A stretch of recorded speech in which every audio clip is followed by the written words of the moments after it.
साहिब निरंकार सच्चा ओ परवरदिगार। अखां बंद करके 10 मिनट सिमरन ते जरूर लाओ। तुसी दरबार ते आए हो। इंसान गुरु घर मंदिर मसीत इबादत दे वास्ते ही जाता है। हर पावन दरबार दे उत्ते इबादत तो इलावा कुछ नहीं होना चाहिए। भरम भुलेखियां तो परे हो के इबादत सब तो उत्तम है। इस वास्ते मेरे नाल नाल इस पावन शब्द का उच्चारण जरूर करो। साहिब निरंकार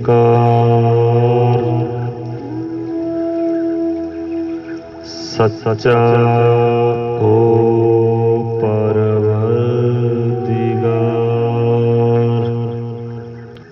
सूफी दरबार हजरत ख्वाजा फरीदुद्दीन गंजशकर दे पावन सूफी दरवेश काशिफ वली हसन जी दे दरबार ते पहुंचिया होइयां सब संगतां नूं साहिब सतकरतार साहिब सतकरतार। एक नारा लाओ ते आपदी उदासी नूं दूर करो। बोल साहिब सतकरतार जेड़ा लावे नारा ओंदे बेड़े पार। बोल साहिब सतकरतार जेड़ा ना लावे नारा ओंदे भी बेड़े पार। बोल साहिब सतकरतार सच्चा ओ परवरदिगार। असी हर वीरवार दे वीरवार इस दरबार ते आ करके इबादत दे नाल सिमरन दे नाल जुड़ते हाँ। सब मेरे तो लैके संगत कोई विरला ही है जो इबादत करन आउंदा है। असी सारे ही लैण तां कुछ मंगण वास्ते ही आउंदे हैं, लेकिन इत्थे आ करके सच जाणियो कई बच्चे कई भैणां कई बजुर्ग आपदे सवाल भी भुल जाते हैं कि असी मंगण की आए से। क्योंकि इस दरबार ते एक माहौल ही इदां दा है। मैं इस दरबार तो किते भी जा करके राजी नहीं हाँ, क्योंकि मन ही नहीं लगता। मन चंगे पासे जुड़ जावे तो चंगी गल है, किते ना किते उहदा ठहराव हो जाएगा। जे मन संसार दे विच भटकदा फिरदा है तो उसका रुकना बहुत मुश्किल है। मन एक ऐसा घोड़ा है कि उस घोड़े की ना तो लगाम साडे हथ है, असी उसदे उपर बैठे हुए हाँ। वो आपदी मर्जी दे नाल ही सानू जिधर ले जा रहा है असी जा रहे हैं। मन कई लोग सवाल करते हैं कि महाराज सिमरन करते हाँ लेकिन मन नहीं लगता। देखो मन की खेड साडी नहीं है। मन दौड़ेगा क्योंकि इसकी लगाम असी नहीं कर सकते। साडे घरां दे विच जदों मां बाप तो कोई बच्चा रुस के चला जाता है तां माता दा ज़्यादा मोह होण करके कई बार माता आपदे पति नूं कहती है कि तुहाडे करके नाराज होके बच्चा घरों चला गया। तां बजुर्ग कहते ने कित्थे जावेगा, धक्के खा के वापस ही आ जाएगा। इदां ही मन है। साडा काम है रोज बैठना, एक नियमित समय दे उत्ते इबादत करनी, बैठ के एक आसन ते बैठ के इबादत करनी। असीं घरां दे विच अज पूजा घर गुरु घर तो जरूर बनाए हुए ने, लेकिन उत्थे बैठ करके नियमित समय दे विच इबादत नहीं कर रहे, सिमरन नहीं कर रहे।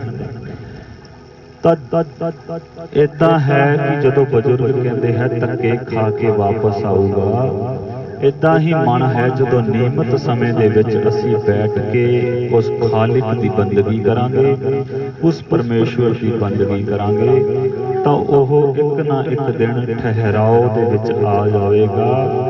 एकाग्र हो के मन ते चित्त परमेश्वर की बंदगी दे विच लग जाएगा।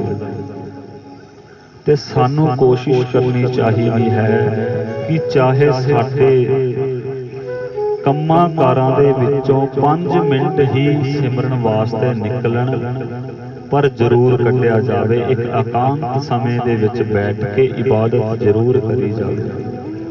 इबादत तो बगैर इस जिंदगी का कोई भी निवारण नहीं कर सकता। असी दुखों तकलीफों नूं लै करके दरबारां ते गुरुआं कोल फकीरां कोल जांदे हां, जिन्ना तिकर साडे मन दे विच इबादत दा मनका नहीं चलदा, उन्नी देर कोई भी पीर फकीर गुरु इस दुख नूं नहीं कट सकदा।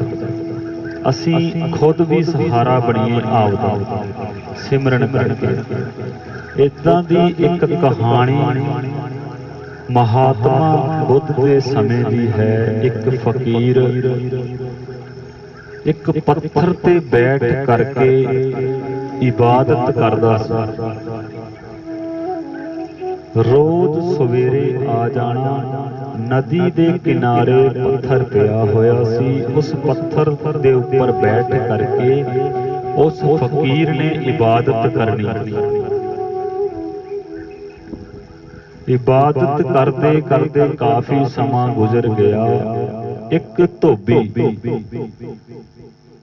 दी निगाह दे विच ओह पत्थर पै गया कि इत्थे बैठ करके मैं जो मेरा काम है कपड़े धोण दा ओह कर सकदा हाँ, लोकां दे कपड़े धो के इत्थों लिजा सकदा हाँ। ते इस पत्थर दे उपर कपड़े बहुत चंगी तरह धोते जांदे ने। अजकल तां साडे समय दे विच तां मशीनां आ गईयां ने, असीं बैठ के कोल ही विच पाया कपड़े सुक के बाहर आ जाते हैं। लेकिन जिहड़ियां पुराणियां बीबियां बैठियां ने, अपनियां मावां बैठियां ने, ये धन सन जो टोकरियां दे टोकरे कपड़े लिजा करके खालियां ते नहरां ते टोबियां ते धोंदियां हुंदियां सन। जदों धोबी दे मन दे विच इह आया तां इन्नी देर दे विच एक फकीर आके बैठ गया। वो आके सिमरन करन लगा। घंटा 2 घंटे जदों दोपहर का समा होया तां वो चला गया। धोबी ने देखिया कि चलो 12 बजे तो बाद जदों वो चला जाता है मैं कपड़े धोने शुरू कर देवांगा। धोबी अगले दिन उस समय ते कपड़े ले करके उस पत्थर उस नदी के नजदीक आके बैठ गया। फकीर जदों चला गया तो पत्थर ते बैठ करके कपड़े धोण लग गया। कपड़े धोंदे धोंदे काफी समा बीत गया। रोज इदां ही चलदा रहा। जांदी वारी वो धोबी उस पत्थर नूं साफ करके जाता कि कोई फकीर बंदगी करता है, मेरे काम दे कारण उसका मन ना दुखे कि इस पत्थर की सफाई नहीं है। कुछ समा इदां ही चलता रहा। एक दिन वो कपड़े धोंदे हुए धोबी नूं फकीर ने देख लिया। फकीर उसके उत्ते बहुत ज्यादा क्रोध विच आके कहन लगा कि महाराज तू इत्थे कपड़े धोंदा है, तेनू पता नहीं कि मैं इत्थे बैठ करके इबादत करदा हां। धोबी कहण लगा महाराज मैं कपड़े धोंदा हां, इस पत्थर नूं साफ भी करके जांदा हां। मैं तुहानूं देख लिया सी, जिहड़े समय तुसीं जांदे हो मैं उस तो बाद ही आउंदा हां। वो फकीर क्योंकि साडे अंदर कई बार बंदगी का इन्ना हंकार हो जाता है कि किसी की गल सुनने वास्ते असीं तैयार नहीं होंदे। तैयार क्यों नहीं होंदे कि साडे मन दे विच हंकार ही इन्ना होया पिया हुंदा है कि साडे तो चंगी सोच किसी दी भी नहीं हो सकती। जिस तरह की 5 साल की उम्र दे विच तरलोक प्रहलाद दे कोल बहुत अच्छा ज्ञान सी। छोटा जिहा बच्चा कई बार सानू ऐसी शिक्षा दे दिंदा है कि असी सोच भी नहीं सकते। लेकिन उस फकीर दे अंदर बहुत ज्यादा हंकार सी। इस कहानी नूं रोक करके एक बार एक माता पिता दे कोल एक छोटा जिहा बच्चा सी।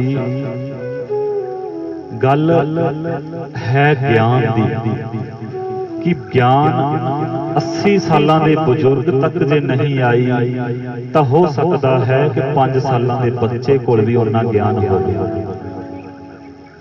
एक बाप ने नवीं गड्डी लई, उसने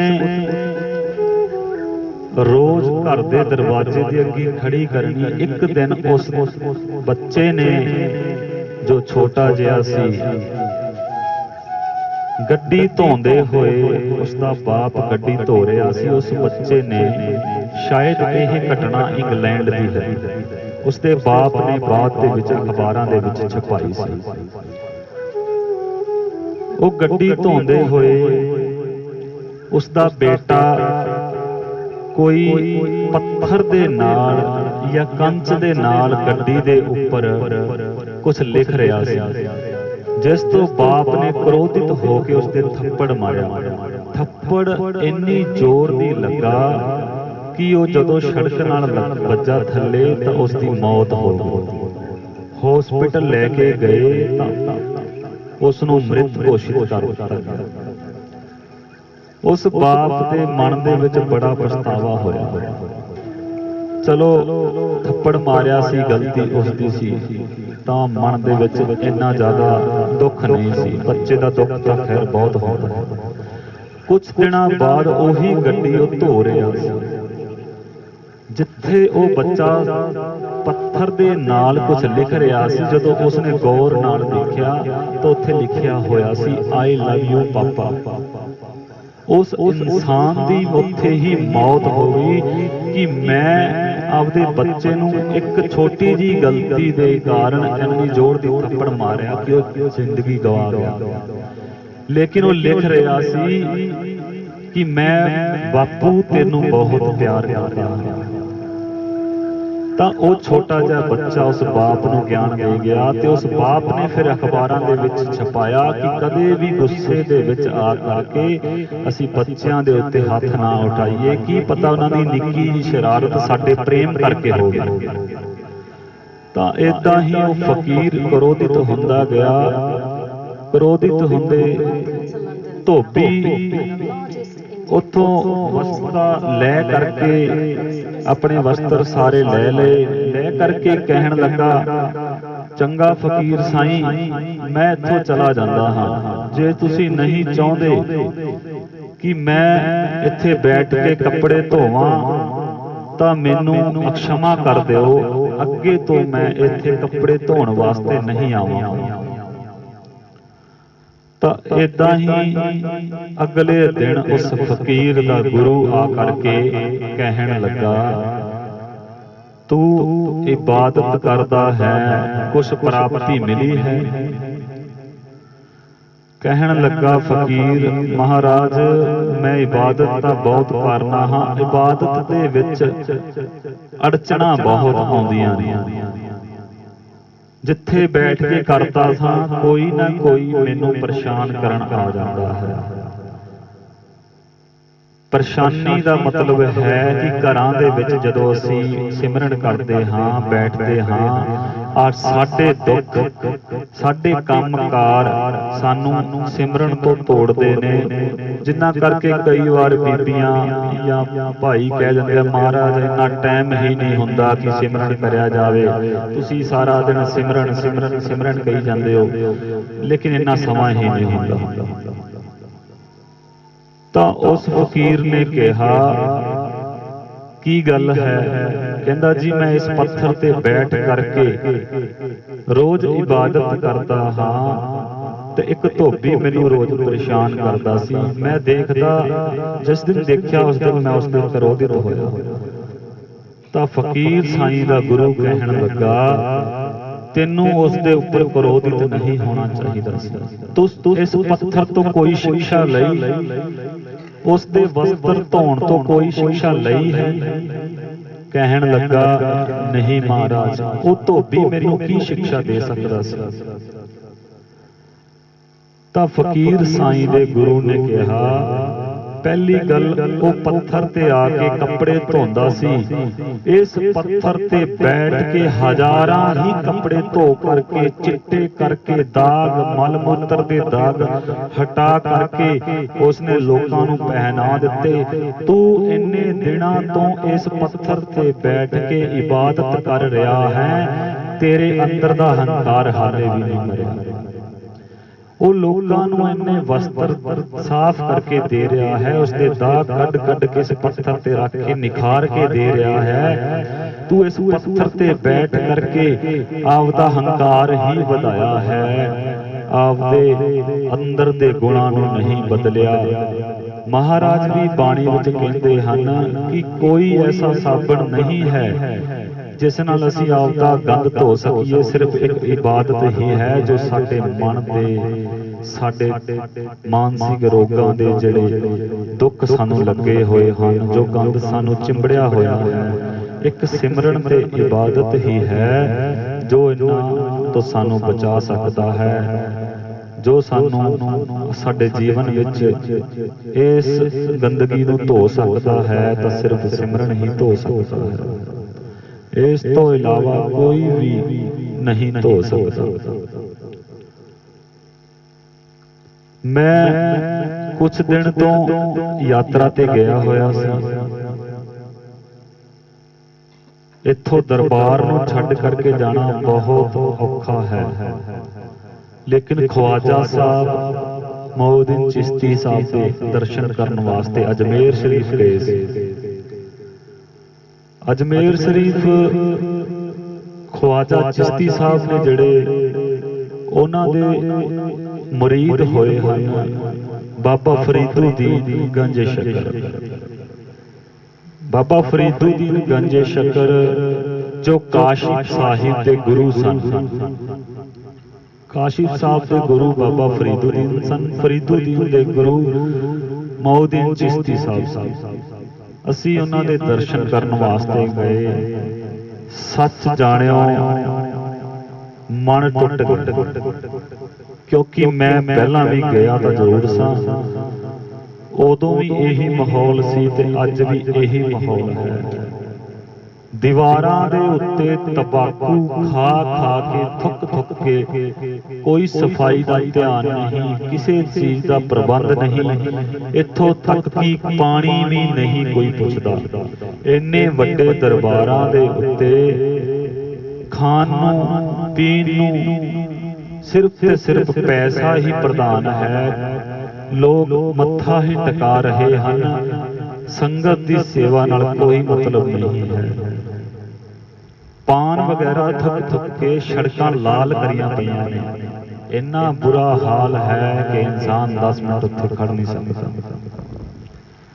ਦੇਖੋ, ਧਰਮ ਦੇ ਨਾਂ ਦੇ ਉੱਤੇ ਅਸੀਂ ਦੁਕਾਨਦਾਰੀ ਖੋਲ ਲਈ ਹੈ ਸਭ ਨੇ। ਜਿੰਨਾ ਕੁਛ ਆਈ ਜਾਵੇ ਸਾਡੀ ਜੇਬ 'ਚ ਜਾਣਾ ਚਾਹੀਦਾ ਹੈ। ਸੰਗਤ ਨਾਲ ਕੋਈ ਮਤਲਬ ਨਹੀਂ ਕਿ ਜੋ ਆਵੇ ਸੋ ਅਸੀਂ ਖਾ ਜਾਣਾ ਹੈ। ਸੰਗਤ ਵਾਸਤੇ ਕੋਈ ਪ੍ਰਬੰਧ ਕਰਨ ਦੀ ਲੋੜ ਨਹੀਂ। ਬਹੁਤ ਸਾਰੀਆਂ ਸੰਸਥਾ ਇਸੇ ਹੀ ਕੰਮ ਤੇ ਹੋਈਆਂ ਨੇ, ਸਿਰਫ ਲੁੱਟਣ ਤੇ ਜ਼ੋਰ ਦਿੱਤਾ ਹੋਇਆ ਹੈ। इदां नहीं होना चाहिए। ख्वाजा मोहिउद्दीन चिश्ती साहब गरीब नवाज दाते दातियां नूं उत्थों दे लोग मंगते बनाई बैठे, सिर्फ ते सिर्फ मत्था टिका के आपदी जेब विच ही पा रहे हैं। दरबार नाल ते संगत नाल कोई लेना देना नहीं। इदां किते भी नहीं होना चाहिए। मेरी सिर्फ तुहानूं दस्सण दी भावना ये सी, असीं जिस दरबार ते आउंदे हां, जे सानू कोई चीज चंगी ना लगे उस बारे असीं कहीए, तुसीं सानू कहो इस चीज की मैं तुहानूं छूट दिंदा हां, कोई चीज तुहानूं चंगी ना लगे तुसीं मैनूं दस्सो, या उस दे विच असीं बदलाव लैके आ सकीए। ये नहीं है कि जो असीं करता वो ठीक है, मन करे जो संगत सोच रही होवे वो चंगा होवे। अगर तुहाडे मन दे विच कोई सवाल आउंदा है दरबार दे प्रति तां चंगी गल है, तुसीं उस दरबार वास्ते चंगा सोच रहे हो। दरबार की सफाई रखने का ध्यान, एक दूजे नाल प्रेम नाल बोलण का ध्यान, ये तुसीं जरूर रखना है। जहाँ सफाई वहाँ खुदाई, जिथे सफाई नहीं उत्थे कोई खुदा नहीं। जे साडा मन ही जिथे आके परेशान हो गया, तंग हो गया, इन्नी बदबू होवे तां उत्थे रुकना बहुत मुश्किल हो जाता है। इंसान सोचता है चल चलिए इत्थे कुछ नहीं। तो तुहानूं एक बेनती है कि अगर तुसीं भी कोई सलाह देनी चाहो, कई बार आदमी कितना भी सियाणा होवे उसदे मन दे विच कोई गल नहीं भी आउंदी या ध्यान च नहीं आउंदी तां संगत वो गल ध्यान दे विच लिया सकदी है। संगत तो वड्डा कोई नहीं है, संगत ही गुरु। ते रही गल इबादत दी, ये करनी बहुत उत्तम है। अगर इबादत ना करांगे तो साडे मनोवृत्ति किदां बदलेगी, साडे गुस्से ते काबू किवां होवेगा। कई बार इदां दे सवाल आउंदे आ, महाराज तुसीं कहंदे हो शांत रहा करो, महाराज चुप रहा करो, तां जिन्ना चुप रहने हाँ लोग सिर ते चढ़ते हैं, गुस्सा खत्म करते हाँ तो लोग सिर ते चढ़ते हैं। इदां ही एक राजे ने फकीर नूं सवाल कीता, फकीर साईं मैं तेरे कोल आउंदा सां बैठदा सां, तू मैनूं कहा कि आपदे गुस्से ते काबू रख। मेरे गुस्से ते काबू रखण दा कारण यह होया कि मेरी प्रजा दे लोग ही मैनूं आकड़न लग पए, मेरी प्रजा दे लोग ही मैनूं मेरे दबदबे तो मुक्त हो चुके ने, डरदे नहीं। तो फकीर साईं कहन लगा, एक नाग किसी दरखत के थल्ले रहिंदा सी। राजा साहब इस गल नूं बड़े ध्यान नाल सुणना। शेष नाग तो लोग बहुत डरदे सी, क्योंकि वह आपदी बिल के नज़दीक किसी नूं बैठण नहीं दिंदा हुंदा सी, उस दरखत के थल्ले किसी नूं बैठण नहीं दिंदा हुंदा सी, डंग मारदा सी। एक दिन एक फकीर आ करके उस दरखत के थल्ले बैठ गया, तां पिंड दे लोग कहण लगे कि महाराज तुसीं इत्थे ना बैठो, इत्थे एक शेष नाग रहिंदा है जो तुहानूं डंग मार देवेगा। लेकिन फकीर उत्थे बैठा रहा, शेष नाग बिल चों बाहर निकलिया। जदों डंग मारन की कोशिश करन लगा, आपदा फन चकिया, तां फकीर ने उसदी अखां वल देखिया। वो शेष नाग बोलिया, तैनूं मेरे तो डर नहीं लगदा। फकीर कहने लगा, मैं किसी तो भी डरदा नहीं, मैं सिर्फ उस खुदा को डरदा। दूसरी गल, मेरे अंदर जीवन की इच्छा खत्म हो चुकी है, कि डंग मारना तो हो जाएगी, इस इच्छा तो मैं मुक्त हूं, मैनू मरण का कोई डर नहीं है, जीण की कोई इच्छा नहीं है। तां वो शेष नाग कहन लगा, महाराज तुसीं मुक्ति कित्थों लही? मैं तो हरेक नूं डंग मारदा हां, ਜਾਂ ਮਨ ਚੱਕਣ ਤੋਂ ਡਰ ਜਾਂਦਾ ਹੈ।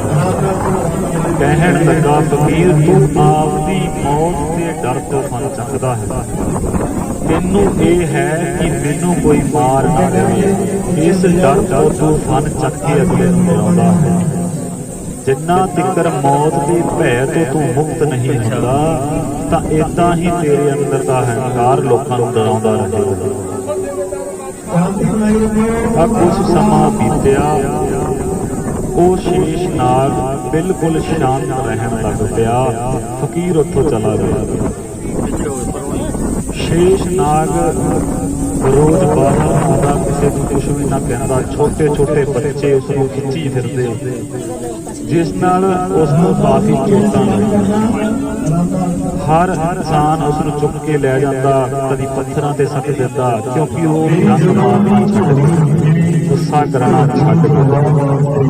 ਲੇਕਿਨ ਉਸ ਗੁੱਸੇ ਨੂੰ ਛੱਡਣ ਦੀ ਵਜ੍ਹਾ ਦੇ ਨਾਲ ਉਸ ਨੂੰ ਆਪਦੀ ਸਰੀਰ ਦੇ ਉੱਤੇ ਬਹੁਤ ਸਾਰੀ ਪੀੜਾ ਸਹਿਣੀ ਪਈ। ਕਾਫੀ ਦਿਨ ਬਾਅਦ ਉਹ ਫਕੀਰ ਉਸ ਦਰਖਤ ਦੇ ਥੱਲੇ ਦੁਬਾਰਾ ਆਇਆ ਤੇ ਕਹਿਣ ਲੱਗਾ, ਸ਼ੇਸ਼ਨਾਗ ਫਕੀਰ ਸਾਈਂ, ਮੈਂ ਤੇਰੇ ਕਹਿਣ ਤੇ ਗੁੱਸੇ ਨੂੰ ਤਿਆਗ ਦਿੱਤਾ। ਆ ਦੇਖ ਮੇਰੀ ਹਾਲਤ, ਮੇਰੇ ਪਿੰਡੇ ਦੇ ਉੱਤੇ ਕਿੰਨੇ ਜ਼ਖਮ ਹੋਏ ਨੇ।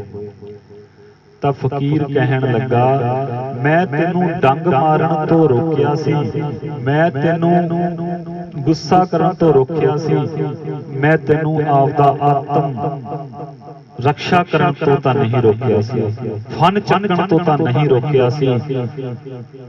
ਤੂੰ ਆਪਦੀ ਆਤਮ ਰਕਸ਼ਾ ਜ਼ਰੂਰ ਕਰਨੀ ਸੀ। ਤਾਂ ਰਾਜਾ ਇਹ ਗੱਲ ਸੁਣ ਕੇ ਕਹਿਣ ਲੱਗਾ, ਸਾਈਂ ਮੈਨੂੰ ਸਮਝ ਆ ਗਈ ਹੈ, ਤੁਸੀਂ ਮੈਨੂੰ ਆਪਦੇ ਗੁੱਸੇ ਤੇ ਕਾਬੂ ਕਰਨ ਵਾਸਤੇ ਕਿਹਾ ਸੀ, ਇਹ ਨਹੀਂ ਸੀ ਕਿ ਬਿਲਕੁਲ ਹੀ ਗੁੱਸਾ ਤਿਆਗ ਕਰਕੇ ਆਪਦੀ ਆਤਮ ਰਕਸ਼ਾ ਵੀ ਅਸੀਂ ਨਾ ਕਰ ਸਕੀਏ। ਮੈਂ ਤੁਹਾਡੇ ਸਾਰਿਆਂ ਅੱਗੇ ਇਹੀ ਬੇਨਤੀ ਕਰਨੀ ਚਾਹੁੰਦਾ ਹਾਂ, ਸ਼ਾਂਤ ਰਹੋ, ਲੇਕਿਨ ਇੰਨੇ ਵੀ ਸ਼ਾਂਤ ਨਾ ਹੋ ਜਾਈਏ ਕਿ ਸਾਨੂੰ ਆਪਦੇ ਚੰਗੇ ਦਾ ਤੇ ਬੁਰੇ ਦਾ ਪਤਾ ਹੀ ਨਾ ਲੱਗੇ। ਸਿਰ ਨੂੰ ਝੁਕਾਓ, ਓਨਾ ਹੀ ਝੁਕਾਓ ਕਿ ਕੋਈ ਵੱਢ ਕੇ ਨਾ ਲੈ ਜਾਵੇ। ਸਿਰ ਨੂੰ ਝੁਕਾ ਦਿਓ, ਓਨਾ ਕਿ ਝੁਕਾਓ ਕਿ ਕੋਈ ਵੱਢ ਕੇ ਨਾ ਲੈ ਜਾਵੇ। ਆਪਦੇ ਆਤਮ ਰਕਸ਼ਾ ਵਾਸਤੇ ਅਸੀਂ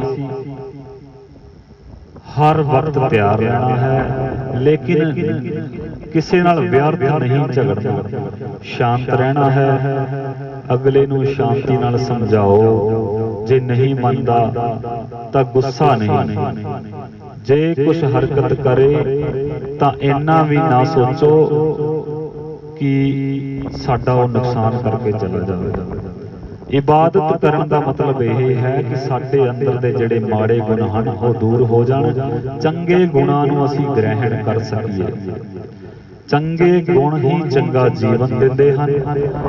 ਚੰਗਾ ਜੀਵਨ ਹੋਵੇਗਾ ਤੇ ਜ਼ਿੰਦਗੀ ਦੇ ਵਿੱਚ ਸੁੱਖ ਹੋਵੇਗਾ। ਜੇ ਸੰਸਾਰਿਕ ਜੀਵਨ ਸੁਖੀ ਨਹੀਂ ਹੈ ਤਾਂ ਅਧਿਆਤਮਿਕ ਜੀਵਨ ਸੁਖੀ ਨਹੀਂ ਹੋ ਸਕਦਾ। ਜੇ ਮਨ ਠੀਕ ਨਹੀਂ ਹੈ ਤਾਂ ਤਨ ਠੀਕ ਨਹੀਂ ਹੋ ਸਕਦਾ। ਬਹੁਤ ਸਾਰੇ ਲੋਕ ਇੱਥੇ ਆਉਂਦੇ ਨੇ ਜੋ ਸਿਰ ਮਾਰਦੇ ਨੇ, ਮੈਂ ਤਾਂ ਉਸ ਨੂੰ ਸਿਰਫ ਤੇ ਸਿਰਫ ਪਾਖੰਡ ਗਿਣਦਾ ਹਾਂ। ਉਹ ਲੋਕ ਆਪਦੇ ਮਨ ਦੇ ਰੋਗਾਂ ਨੂੰ ਭੂਤਾਂ ਪ੍ਰੇਤਾਂ ਦੇ ਨਾਲ ਜੋੜੀ ਫਿਰਦੇ ਹਨ। ਸਾਡੇ ਮਨ ਦੇ ਰੋਗ ਤਾਂ ਬਾਣੀ ਦੂਰ ਕਰੂਗੀ, ਸਿਮਰਨ ਦੂਰ ਕਰੂਗਾ। ਤਨ ਦੇ ਰੋਗ ਮਹਾਰਾਜ ਕਹਿੰਦੇ ਆ, ਔਖੇ ਸੰਪਤ ਕੀਤੀਆਂ ਨਿੰਦਕ ਕਾ ਦਾਰੂ ਨਹੀਂ। ਜੇ ਨਿੰਦਿਆ ਨਹੀਂ ਛੱਡਾਂਗੇ ਰੋਗ ਸਾਡੇ ਵੱਧਦੇ ਹੀ ਜਾਣਗੇ। ਪਰਬਤ ਜਿਦ ਮਹਾ ਵਿਕਰਾਲਾ, ਖਿਨ ਮੈਂ ਦੂਰ ਕਰੇ ਦਿਆਲਾ। ਜੇ ਅਸੀਂ ਸਿਮਰਨ ਤੇ ਬੈਠਾਂਗੇ, ਜੇ ਉਸ ਦੀ ਇੱਕ ਨਿਗਾਹ ਸਵੱਲੀ ਹੋ ਗਈ ਤਾਂ ਸਾਡੇ ਪਰਬਤਾਂ ਜਿੱਡੇ ਵੱਡੇ ਵੱਡੇ ਦੁੱਖ ਵੀ ਦੂਰ ਹੋ ਜਾਣਗੇ। ਅਸੀਂ ਉਸ ਦੀ ਸ਼ਰਨ ਦੇ ਵਿੱਚ ਆਏ ਹਾਂ, ਬੈਠੇ ਹਾਂ ਕਾਸ਼ਿਕ ਸਾਹਿਬ ਦੇ ਅੱਗੇ। ਮੇਰੀ ਇੱਕੋ ਹੀ ਬੇਨਤੀ ਹੈ, ਮੈਂ ਜੋ ਕੁਝ ਮੰਗਦਾ ਸਾਂ ਤੁਹਾਡੇ ਵਾਸਤੇ ਹੀ ਮੰਗਦਾ ਹਾਂ। ਅੱਜ ਵੀ ਝੋਲੀ ਅੱਡ ਕੇ ਜਾਂ ਖਵਾਜਾ ਮੌਦੂਦੀਨ ਚਿਸ਼ਤੀ ਸਾਹਿਬ ਦੇ ਦਰਬਾਰ ਤੇ ਗਿਆ ਸੀ, ਉੱਥੇ ਵੀ ਇਹੀ ਦੁਆ ਕੀਤੀ, ਫਕੀਰ ਸਾਈਂ ਤੇਰੇ ਦਰਬਾਰ ਤੇ ਆਇਆ ਹਾਂ, ਮੈਂ ਆਪਦੇ ਵਾਸਤੇ ਕੁਛ ਨਹੀਂ ਮੰਗਦਾ, ਸਿਰਫ ਤੇ ਸਿਰਫ ਜੋ ਕਾਸ਼ੀ ਸਾਹਿਬ ਦੇ ਦਰਬਾਰ ਤੇ ਸੰਗਤ ਆਵੇ ਕਦੇ ਵੀ ਖਾਲੀ ਮੁੜ ਕੇ ਨਾ ਜਾਵੇ। ਸਭ ਨੂੰ ਜੋ ਉਹਨਾਂ ਦੀ ਇੱਛਾ ਹੈ, ਇੱਛਾ ਦੇ ਮੁਤਾਬਿਕ ਮਿਲ ਜਾਵੇ। ਤੇ ਸਾਨੂੰ ਇੱਛਾ ਦੇ ਮੁਤਾਬਿਕ ਕਈ ਵਾਰ ਸਾਡੀ ਪੂਰਤੀ ਨਹੀਂ ਹੁੰਦੀ ਤਾਂ ਅਸੀਂ ਮਨ ਦੁਖੀ ਕਰਦੇ ਹਾਂ ਕਿ ਸਾਨੂੰ ਆਹ ਨਹੀਂ ਮਿਲਿਆ। ਦੇਖੋ, ਮਿਲਣ ਦਾ ਇੰਤਜ਼ਾਰ ਕਰੋ, ਜਿਨ੍ਹਾਂ ਨੂੰ ਮਿਲ ਗਿਆ ਹੈ ਉਹ ਸ਼ੁਕਰੀਆ ਅਦਾ ਕਰੋ। ਇੰਨੀਆਂ ਹੀ ਬੇਨਤੀਆਂ ਮੈਂ ਤੁਹਾਡੇ ਅੱਗੇ ਕਰਨੀਆਂ ਸਨ। ਸੰਗਤ ਆਪਸ ਦੇ ਵਿੱਚ ਜਿੱਥੇ ਅਸੀਂ ਬੈਠੇ ਹਾਂ ਉਸ ਪਰਮੇਸ਼ਵਰ ਦਾ ਹੀ ਵਿਚਾਰ ਹੋਵੇ। ਜੇ ਅਸੀਂ ਵਿਚਾਰ ਨਹੀਂ ਕਰ ਸਕਦੇ ਇੱਕ ਦੂਜੇ ਨਾਲ ਤਾਂ ਸਿਮਰਨ ਕਰੀਏ ਬੈਠ ਕੇ। ਵਿਅਰਥ ਦੀਆਂ ਗੱਲਾਂ ਤਾਂ ਅਸੀਂ ਘਰ ਬੈਠ ਕੇ ਵੀ ਕਰ ਸਕਦੇ ਹਾਂ, ਉੱਥੇ ਰੋਜ਼ ਕਰਦੇ ਹੀ ਹਾਂ।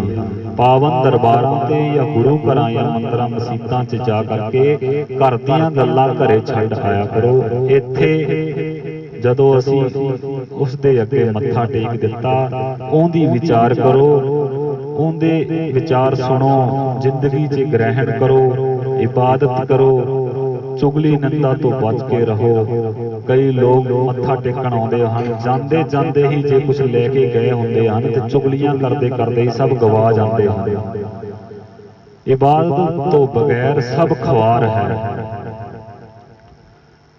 5 ਮਿੰਟ ਸਿਮਰਨ ਤੇ ਹੋਰ ਲਾਵਾਂਗੇ, ਉਸ ਤੋਂ ਬਾਅਦ ਸਮਾਪਤੀ ਕਰਦੇ ਹਾਂ। ਅਗਰ ਕੋਈ ਵੀ ਐਸਾ ਬੋਲ ਮੇਰੇ ਤੋਂ ਬੋਲਿਆ ਗਿਆ ਹੋਵੇ ਜਿਸ ਨਾਲ ਸੰਗਤ ਦੇ ਕਿਸੇ ਵੀ ਜੀਵ ਨੂੰ ਹਿਰਦਿਆਂ ਨੂੰ ਦੁੱਖ ਪਹੁੰਚਿਆ ਹੋਵੇ ਤਾਂ ਦਾਸ ਨੂੰ ਮਾਫੀ ਦੇ ਦੇਣਾ। ਮੈਂ ਉਹੀ ਬੋਲਦਾ ਹਾਂ ਜੋ ਮੇਰੇ ਮੁਰਸ਼ਿਦ ਨੇ ਮੈਨੂੰ ਹੁਕਮ ਦਿੱਤਾ ਹੈ। ਹੁਕਮ ਦੇ ਅੰਦਰ ਰਹਿਣਾ ਬਹੁਤ ਜ਼ਰੂਰੀ ਹੈ। ਜੋ ਹੁਕਮ ਤੋਂ ਬਾਹਰ ਜਾਵਾਂਗੇ ਤਾਂ ਅਸੀਂ ਲੰਬੀ ਦੌੜ ਨਹੀਂ ਚੱਲ ਸਕਦੇ। ਦਰਿਆ ਦੇ 2 ਕੰਢੇ ਹੁੰਦੇ ਨੇ, ਨਹਿਰਾਂ ਦੇ 2 ਕੰਢੇ ਹੁੰਦੇ ਹਨ, ਕਿਉਂਕਿ ਉਸ ਪਾਣੀ ਨੂੰ ਮਰਿਆਦਾ 'ਚ ਰੱਖਿਆ ਜਾਂਦਾ ਹੈ। ਜੇ ਨਹਿਰ ਦੇ 2 ਕੰਢੇ ਨਾ ਹੋਣ ਤਾਂ ਪਾਣੀ ਬਹੁਤਾ ਲੰਬਾ ਨਹੀਂ ਜਾ ਸਕਦਾ, ਇੱਥੇ ਹੀ ਸਮੁੰਦਰ ਬਣ ਜਾਵੇਗਾ। ਤਾਂ ਮਰਿਆਦਾ 'ਚ ਰਹਿਣਾ ਬਹੁਤ ਜ਼ਰੂਰੀ ਹੈ ਤੇ ਗੁਰੂ ਦੀ ਹੁਕਮ ਤੋਂ ਬਾਹਰ ਜਾਣਾ ਬਹੁਤ ਗਲਤ ਹੈ। ਇਸ ਜਹਾਨ ਦੇ ਵਿੱਚ ਵੀ ਖੁਆਰ ਹੋਵਾਂਗੇ ਤੇ ਅਗਲੇ ਜਹਾਨ ਦੇ ਵਿੱਚ ਵੀ ਖੁਆਰ ਹੋਵਾਂਗੇ। ਆਓ ਸਿਮਰਨ 10 ਮਿੰਟ ਤੁਸੀਂ ਮੇਰੇ ਨਾਲ ਲਾਓ। ਦਾਤਾ ਇਸ ਸਿਮਰਨ ਦੇ ਵਿੱਚ ਸਭ ਦੇ ਇਬਾਦਤ ਦੇ ਵਿੱਚ ਵਾਧਾ ਕਰੇ। ਸਾਹਿਬ ਨਿਰੰਕਾਰ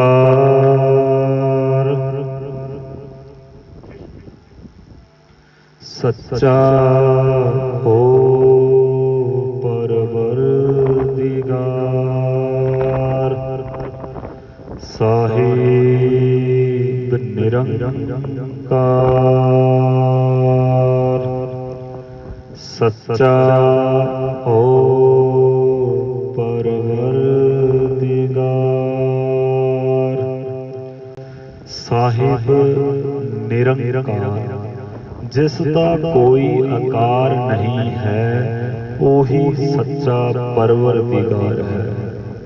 ਜੋ ਆਕਾਰ 'ਚ ਨਹੀਂ ਆਉਂਦਾ, ਰੰਗ ਰੂਪ ਰੇਖ ਭੇਖ ਇਸ ਦੇ ਵਿੱਚ ਨਹੀਂ ਆਉਂਦਾ, ਉਹੀ ਸੱਚਾ ਪਰਵਰਦਿਗਾਰ ਹੈ। ਜੋ ਕਿਸੇ ਆਕਾਰ 'ਚ ਬੈਠਾ ਹੈ ਉਹ ਪਰਮੇਸ਼ਵਰ ਨਹੀਂ ਹੋ ਸਕਦਾ। ਕਈ ਲੋਕ ਗੱਦੀ ਨਸ਼ੀਨਾਂ ਨੂੰ ਹੀ ਰੱਬ ਸਮਝਣ ਲੱਗ ਜਾਂਦੇ ਹੈ। ਦੇਖੋ, ਕਿਸੇ ਵੀ ਗ੍ਰਹਿਬਰ ਨੇ ਆਪਦੇ ਆਪ ਨੂੰ ਪਰਮੇਸ਼ਵਰ ਨਹੀਂ ਆਖਿਆ। ਜਿਸ ਨੇ ਆਖਿਆ ਹੈ ਉਹ ਖਵਾਰ ਹੋਇਆ ਹੈ, ਉਸ ਨੂੰ ਕਿਸੇ ਚੀਜ਼ ਦੀ ਪ੍ਰਾਪਤੀ ਨਹੀਂ ਹੋਈ। ਧੰਨ ਗੁਰੂ ਗੋਬਿੰਦ ਸਿੰਘ ਜੀ ਮਹਾਰਾਜ, ਉਹਨਾਂ ਨੇ ਵੀ ਸਦਾ ਇਹੀ ਆਖਿਆ ਹੈ, ਜੋ ਹਮਕੋ ਪਰਮੇਸ਼ਵਰ ਉਚਰੈ ਸੋ ਨਰ ਨਰ ਕੁੰਡ ਮੈਂ ਮਰੈ। ਜੋ ਸਾਨੂੰ ਪਰਮੇਸ਼ਵਰ ਆਖੇਗਾ ਉਹ ਨਰਕਾਂ ਨੂੰ ਜਾਊਗਾ। जो उसको परमेश्वर उचरै सो नर नरक कुंड तै परै। जो उस परमेश्वर नूं परमेश्वर आखेगा, उस निराकार नूं परमेश्वर आखेगा, उस नरकां तो परां हो जाएगा। इसे तरह इस जिहड़ा मंत्र जाप असीं करदे हां, साहिब निरंकार, इसका मतलब है वो सच्चा साहिब, वो खालिक, वो राम, वो निराकार है। वो किसी आकार दे विच नहीं आउंदा।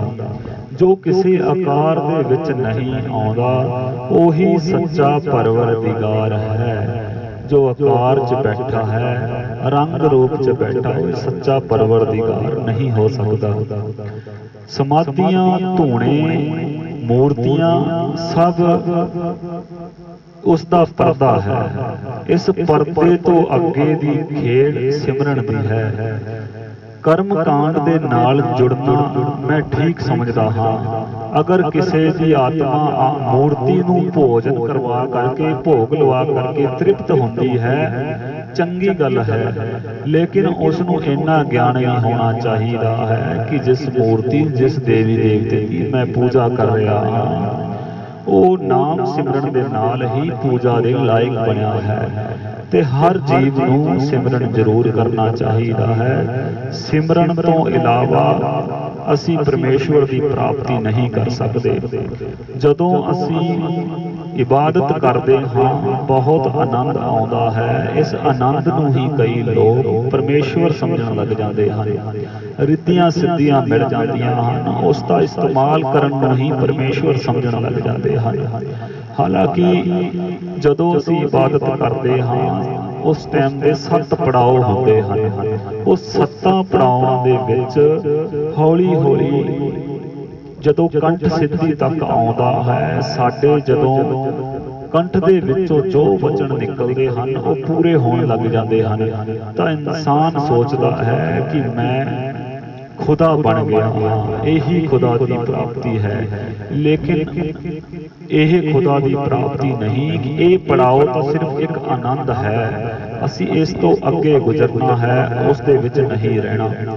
उस तो बाद साडी नासका आउंदी है, असी नासका तो ऐसी ऐसी खुशबू लैण लग जाते हाँ कि जिस दे नाल तरह तरह के फुलों की, तरह तरह के सुगंधियां आउंदियां हन। असी उस सुगंधियां नूं ही परमेश्वर समझण लग जाते हाँ, उस दे मोह दे विच पै जाते हाँ।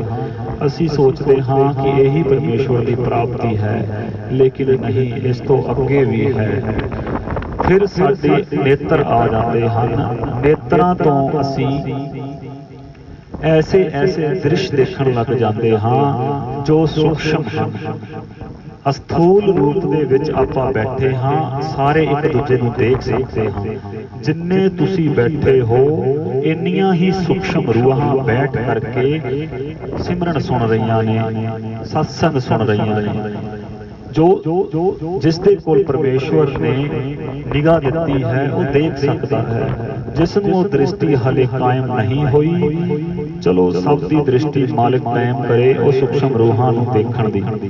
पर जदों इंसान वो सूक्ष्म रूहां नूं देखण दी आनंद दे विच आउंदा है, देखदा है, भूत है, प्रेत है, देवते हैं, तां इंसान उस दे मोह दे विच पै जांदा है कि यही परमात्मा है, कि मैनू ऐसियां चीज़ां दिखण लग गईयां ने जो आम इंसान नूं नहीं दिख रहीआं। सच जाणिओ वो सब तो वड्डा भुलेखा है कि इंसान ये सोचता है कि मैं सब कुछ देख रहा हाँ, यही परमात्मा की प्राप्ति है। इस तो अगे है दसम द्वार। दसम द्वार उस परमेश्वर का द्वारा है जिथे सब ने जाना है, जिसकी उड़ीक दे विच सब बैठे हैं। सारी संगत रब का नाम, रब नूं पाउण दी इच्छा तां रखदी है, लेकिन इन्हां रिद्धियां सिद्धियां दे विच जिहड़े भगत उलझ जाते हैं, वो पिछे दे पिछे जाते रहते हैं ते इन्हां रस्तियां दे विच खवार होंदे जाते हैं। लेकिन लास्ट दे विच पता लगता है कि ये साडा भरम सी, भुलेखा सी कि असीं इन्हां चीज़ां नूं, रिद्धियां सिद्धियां नूं असीं परमेश्वर समझ बैठे हाँ। परमेश्वर का द्वारा बहुत निराला है, उत्थे कोई जोर नहीं चलता। जोर ना जुगती छुट्टे संसार, जोर ते जुगती दे नाल कोई भी संसार नहीं छड़ सकता। जे कोई कहे कि मैं जोर दे नाल परमेश्वर पा लवांगा, नहीं, वो बहुत बलवान है, साडा जोर उस दे अगे नहीं चल सकता। जे कोई कहे कि युक्ति दे नाल मैं उस प्रभु नूं पा लवांगा, साडियां युक्तियां सब फेल है, वो बहुत ही ज्ञानवान है। जो सानू शिक्षा देता है वो सब प्रभु ने ये संसार के उत्ते शिक्षा पैदा की है। सब तो वड्डा विद्वान तो वो आप है, उसके अगे कोई भी युक्ति नहीं चल सकती। तो परमेश्वर के द्वारे दे अगे बैठ करके असी सिर्फ ते सिर्फ उडीक करांगे कि कदों वो दरवाजा खुल जावे ते सानू उस खालिक दे, उस प्रभु के दर्शन हो जान, जिस दे द्वारे असी बैठे हाँ, उसके दर्शन हो जान। क्योंकि बहुत जन्म बिछड़े थे मातो, ये जन्म तुम्हारे लेखे, बड़े जन्मों तो बिछड़ियां होइयां रूहां जो तड़फ हो रही ने, संसारिक सुख दे विच खवार हो रही ने, उस परमेश्वर आपदे द्वारे ते बिठा लवे। मुक्ति चाहे जदों मर्जी दे लवे, लेकिन आपदा बल इबादत अगर किसी दे कोल थोड़ी जी इबादत होंदी है, ओह लोकां नूं भरमाण वास्ते उसका इस्तेमाल करन लग जाता है। देखो लोग समुंदर संभाल के बैठे हैं ते बोलते नहीं, लेकिन कईयां दे कोल सिर्फ एक पानी का लोटा है, वो भी नहीं सांभ रहा।